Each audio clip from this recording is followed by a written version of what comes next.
Congressman Gary Peters at 13 Mile Woodward. We just had a rally.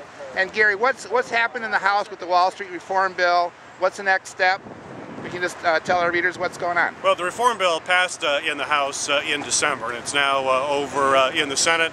We're watching the activities there. It's on the floor. They've been debating amendments. We're hoping to get a Senate version in the next week or two.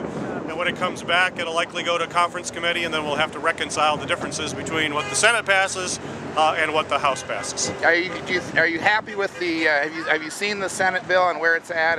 Well, it's still too early to know. I mean, there's going to be lots of amendments. There's going to be lots of give and take, so it's difficult to know exactly what will come back from the Senate.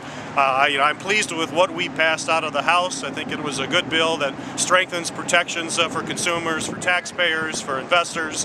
It holds investment firms accountable and makes sure that we never ever have taxpayer bailouts again. And that all the money that the taxpayers lent to these big banks every dime gets paid back? Well, in fact, that was my amendment. I had an amendment that was added on the floor of the House that would charge a fee to the largest investment banks, those banks that cause the problem, to make sure that they pay back every single penny of the TARP, which is the bailout, so that the taxpayers are not on the hook. And I think that's absolutely essential, that it's the banks that pay for the bailout, not the taxpayers.